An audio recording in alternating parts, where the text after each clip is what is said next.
All right, here we are. Chapter 15, Boy in the Striped Pajamas. This chapter called Something He Shouldn't Have Done. For several weeks, the rain was on and off, and Bruno and Schmuel did not see much of each other as they would have liked. When they did meet, Bruno found that he was starting to worry about his friend because he seemed to be getting even thinner by the day, and his face was growing more and more gray. Sometimes he brought more bread and cheese with him to give to Schmuel, and from time to time he even managed to hide a piece of chocolate cake in his pocket. But the walk from the house to the place in the fence where the two boys met was a long one, and sometimes Bruno got hungry on the way and found that one bite of the cake would lead to another, and that in turn led to another, and by the time there was only one mouthful left, he knew it would be wrong to give it to Schmuel because it would tease his appetite and not satisfy it. Father's birthday was coming up soon, and although he said he didn't want to fuss, Mother arranged a party for all of the officers serving it out with, and a great fuss was made to prepare for it. Every time she sat down to make more plans for the party, Lieutenant Cotler was there beside her to help, and between them they seemed to make more lists than could ever possibly be needed. Bruno decided to make a list of his own, a list of all the reasons why he didn't like Lieutenant Cotler. There was the fact that he never smiled, and always looked as if he was trying to find somebody to cut out of his will. On the rare occasions when he spoke to Bruno, he addressed him as little man, which was just plain nasty because, as Mother pointed out, he just hadn't had his growth spurt yet. Not to mention the fact that he was always in the living room with Mother and making jokes with her, and Mother laughed at his jokes more than she laughed at Father's. Once, when Bruno was watching the camp from his bedroom window, he saw a dog approach the fence and start barking loudly. And when Lieutenant Cotler heard it, he marched right over to the dog and shot it. Then there was all that nonsense that Gretel came out with whenever he was around. And Bruno still hadn't forgotten the evening with Pavel, the waiter, who was really a doctor, and how angry the young lieutenant had been. Also, whenever Father was called away to Berlin on an overnight trip, the lieutenant hung around the house as if he were in charge. He would be there when Bruno was going to bed, and he would be back again in the morning before he even woke up. There were a lot more reasons why Bruno didn't like Lieutenant Cotler, but these were the first things that came into his mind. On the afternoon before the birthday party, Bruno was in his room, with the door open, when he heard Lieutenant Cotler arriving at the house and speaking to someone, although he couldn't hear anyone answering back. A few minutes later, as he was coming downstairs, he heard Mother giving instructions about what needed to be done, and Lieutenant Cotler saying, "Well, don't worry, this one knows which side his bread is buttered on," and then laughing in a nasty way. Bruno walked towards the living room with a new book Father had given him called Treasure Island, intending to sit in there for an hour or two while he read it. But as he walked through the hallway, he ran into Lieutenant Cotler, who was just leaving the kitchen. "Hello, little man," the soldier said, sneering at him as usual. "Hello," said Bruno, frowning. "What are you up to, then?" Bruno stared at him and started thinking of even more reasons to dislike him. "I'm going in there to read my book," he said, pointing towards the living room.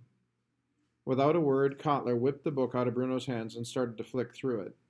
"Treasure Island. What's it about, then?" "Well, there's an island," said Bruno slowly to make sure the soldier could keep up. "And there's treasure on it."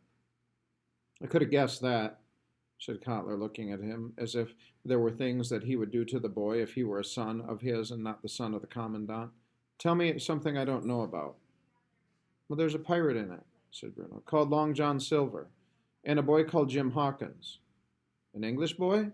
asked Cotler. "Yes," said Bruno. "Grunt," grunted Cotler. Bruno stared at him and wondered how long it would be before he gave his book back. He didn't seem particularly interested in it, but when Bruno reached for it, he pulled it away. "Sorry," he said, holding it out again. And when Bruno reached for it, he pulled it away for the second time. "Oops, sorry," he repeated. And he held it out once more, and this time Bruno swiped it out of his hand quicker than he could pull it away. "Well, aren't you quick?" muttered Lieutenant Cotler between his teeth. Bruno tried his best to step past him, but for some reason Lieutenant Cotler seemed to want to talk to him today. "All set for the party, are we?" he asked. "Well, I am," said Bruno. who'd been spending more time with Greta lately and had developed a liking for sarcasm. Can't speak for you. There'll be a lot of people here, said Lieutenant Cotler, breathing in heavily and looking around as if this were his house and not Bruno's. We'll be on our best behavior, won't we? Well, I'll be. I can't speak for you. You've got a lot to say for such a little man, said Lieutenant Cotler.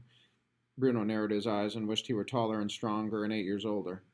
A ball of anger exploded inside of him and made him wish that he had the courage to say exactly what he wanted to say. It was one thing, he decided, to be told what to do by mother and father. That was perfectly reasonable and to be expected. But it was another thing entirely to be told what to do by someone else, even by someone with a fancy title like Lieutenant. Oh, Kurt, precious, you're still here, said Mother, stepping out of the kitchen and coming towards him. I have a little free time now, if... Oh, she said, noticing Bruno standing there. Bruno, what are you doing here? I was going into the living room to read my book, said Bruno. At least I was trying to, at least. Well, run along into the kitchen for a moment, she said. I need a private word with Lieutenant Cotler. And they stepped into the living room together, as Lieutenant Cotler closed the door in Bruno's face. Seething with anger, Bruno went into the kitchen and got the biggest surprise of his life. There, sitting at the table, a long way from the other side of the fence, was Shmuel. Bruno could barely believe his eyes. Shmuel, what are you doing here? Shmuel looked up and his terrified face broke into a broad smile when he saw his friend standing there. Bruno, he said. What are you doing here? Repeated Bruno. For although he still didn't quite understand what took place on the other side of the fence, there was something about the people from there that made him think they shouldn't be here in his house. He brought me here, said Shmuel. He, asked Bruno, you don't mean Lieutenant Cotler? Yes, he said there was a job for me to do here. And when Bruno looked down, he saw 64 small glasses, the ones Mother used when she was having one of her medicinal sherries, sitting on the kitchen table. And beside them, a bowl of warm, soapy water and lots of paper napkins. What on earth are you doing? Asked Bruno. They asked me to polish the glasses, said Shmuel. They said they needed someone with tiny fingers. As if to prove something that Bruno already knew, he held his hand out, and Bruno couldn't help but notice that his hand was like the hand of a pretend skeleton that Herr Litz had brought with him one day when they were studying human anatomy. I've never noticed that before, he said in a disbelieving voice almost to himself. Never noticed what? In reply, Bruno held his own hand out so that the tips of their middle fingers were almost touching. Our hands, he said. They're so different. Look. The two boys looked down at the same time, and the difference was easy to see. Although Bruno was small for his age, and certainly not fat, his hand appeared healthy and full of life. The veins weren't visible through the skin. The fingers weren't little, more than dying twigs. Shmuel's hand, however, told a very different story. How did it get like that? I don't know, said Shmuel. It used to look more like yours, but I didn't notice it changing. Everyone on my side of the fence looks like this now. Bruno frowned. He thought about the people in their striped pajamas and wondered what was going on at Outwith, and whether it wasn't a very bad idea if it made people look so unhealthy. None of it made any sense to him. Not wanting to look at Shmuel's hand any longer, Bruno turned round and opened the refrigerator, rooting about inside it for something to eat. There was half a stuffed chicken left over from lunchtime, and Bruno's eyes sparkled in delight, for there were very few things in life that he enjoyed more than cold chicken with sage and onion stuffing. He took a knife from the drawer and cut himself a few healthy slices and coated them with the stuffing before turning back to his friend. I'm very glad you're here, he said, speaking with his mouth full. If only you didn't have to polish glasses. I could show you my room. He told me not to move from this seat or there'd be trouble. I wouldn't mind him, said Bruno, trying to sound braver than he really was. This isn't his house, it's mine. And when Father's away, I'm in charge. Can you believe that he's never read Treasure Island? Shmuel looked as if he wasn't really listening. Instead, his eyes were focused on the slices of chicken and stuffing that Bruno was throwing casually into his mouth. After a moment, Bruno realized that he was looking at and immediately felt guilty. I'm sorry, Shmuel, he said quickly. I should have given you some chicken, too. Are you hungry? That's a question you never have to ask me, said Shmuel, who, although he had never met Gretel in his life, knew something about sarcasm, too. Wait, I'll cut some off for you, said Bruno, opening the fridge and cutting another 3 healthy slices. No, if he comes back, said Schmoll, shaking his head quickly and looking back and forth towards the door. If who comes back? You don't mean Lieutenant Cotler. Well, I'm just supposed to be cleaning the glasses, he said, looking at the bowl of water in front of him in despair, then looking back at the slices of chicken that Bruno held out to him. Well, he's not going to mind, said Bruno, who was confused by how anxious Schmoll seemed. It's only food. I can't, said Schmoll, shaking his head and looking as if he was going to cry. He'll come back. I know he will, he continued, his sentences running quickly together. I should have eaten them when you offered them. Now it's too late. If I take them, he'll come in and... Schmoll, here, said Bruno, stepping forward and putting the slices in his friend's hand. Just eat them. There's lots left for our tea. You don't have to worry about that. The boy stared at the food in his hand for a moment, then looked up at Bruno with wide and grateful but terrified eyes. He threw one more glance in the direction of the door, and then seemed to make a decision, because he thrusted all 3 slices into his mouth in one go and gobbled them down in 20 seconds flat. Well, you don't have to eat them so quickly, said Bruno. You'll make yourself sick. I don't care, said Schmoll, giving a faint smile. Thank you, Bruno.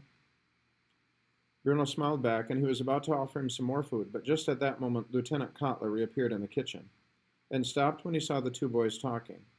Bruno stared at him, feeling the atmosphere grow heavy, sensing Schmoll's shoulders sinking down as he reached for another glass and began polishing. Ignoring Bruno, Lieutenant Cotler marched over to Schmoll and glared at him. What are you doing? He shouted. Didn't I tell you to polish those glasses? Schmoll nodded his head quickly and started to tremble a little as he picked up another napkin and dipped it in the water. Who told you that you were allowed to talk in this house? Continued Cotler. Do you dare disobey me? No, sir, said Schmoll. I'm sorry, sir. He looked up at Lieutenant Cotler, who frowned, leaning forward slightly and tilting his head as he examined the boy's face. Have you been eating? He asked him in a quiet voice, as if he could scarcely believe it himself. Schmoll shook his head. You've been eating, insisted Lieutenant Cotler. Did you steal something from the fridge? Schmoll opened his mouth and closed it. He opened it again and tried to find words, but there were none. He looked towards Bruno, his eyes pleading for help. Answer me, shouted Lieutenant Cotler. Did you steal something from the fridge?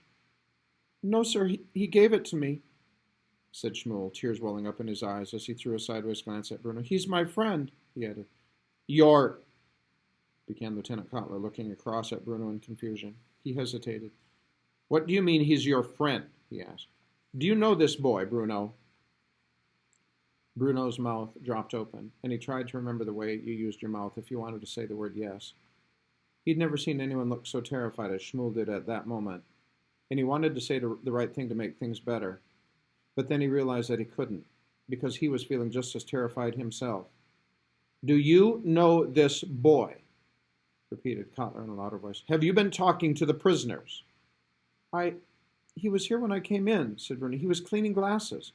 That's not what I asked you, said Cotler. Have you seen him before? Have you talked to him? Why does he say you're his friend? Bruno wished he could run away. He hated Lieutenant Cotler, but he was advancing on him now, and all Bruno could think of was the afternoon that he had seen him shooting a dog, and the evening when Pavel had made him so angry that he... Tell me, Bruno, shouted Cotler, his face growing red. I won't ask you a third time. I've never spoken to him, said Bruno immediately. I've never seen him before in my life. I don't know him. Lieutenant Cotler nodded and seemed satisfied with the answer. Very slowly he turned his head back to look at Schmoll, who wasn't crying anymore, merely staring at the floor, and looking as if he was trying to convince his soul not to live inside his tiny body anymore, but to slip away, sail to the door, and rise up into the sky, gliding through the clouds until it was very far away.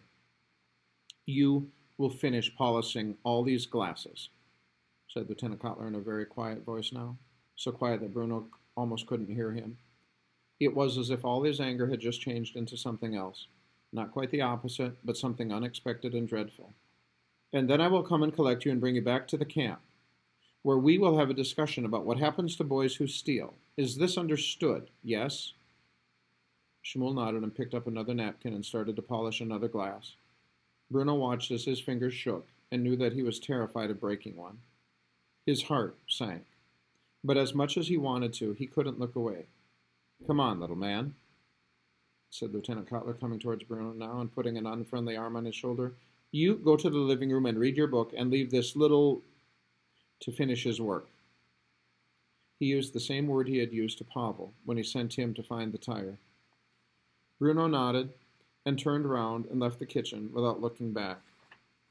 His stomach churned inside of him, and he thought for a moment that he was going to be sick. He had never felt so ashamed in his life. He had never imagined that he could behave so cruelly.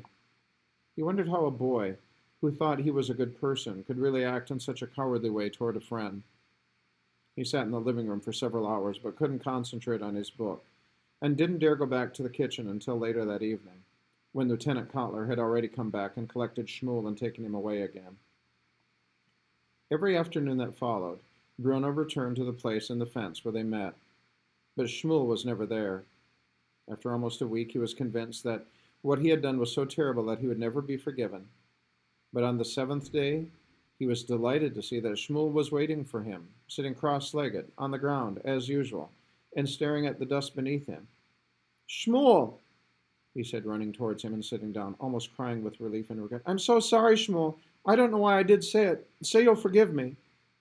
"It's all right," said Shmuel, looking up at him now. There was a lot of bruising on his face, and Bruno grimaced, and for a moment he forgot about his apology. "What happened to you?" he asked, and then didn't wait for an answer. "Was it your bicycle? Because that happened to me back in Berlin a couple of years ago. I fell off when I was going too fast and was black and blue for weeks. Does it hurt?" "I don't feel it anymore," said Shmuel. "It looks like it hurts." "I don't feel anything anymore," said Shmuel. "Well, I'm sorry about last week," said Bruno. "I hate that Lieutenant Kotler. He thinks he's in charge, but he isn't." He hesitated for a moment, not wanting to get sidetracked. He felt that he should say it one last time and really mean it. "I'm very sorry, Shmuel," he said in a clear voice. "I can't believe I didn't tell him the truth. I've never let a friend down like that before, Shmuel. I'm ashamed of myself." And when he said that, Shmuel smiled and nodded, and Bruno knew he was forgiven. Then Shmuel did something that he had never done before. He lifted the bottom of the fence up, like he did whenever Bruno brought him food. But this time he reached his hand out and held it there, waiting until Bruno did the same. Then the two boys shook hands and smiled at each other. It was the first time that they had ever touched. And that's it for chapter 15 of Boy in the Striped Pajamas. A lot of stuff there, huh? Got a kid that's starving to death and is embarrassed about food, and a friend's trying to help and it didn't work out, and Lieutenant Kotler's a jerk. I don't know what's going on with Mom. She acted a little goofy about Lieutenant Kotler. I don't know. A lot of stuff going on. So yeah.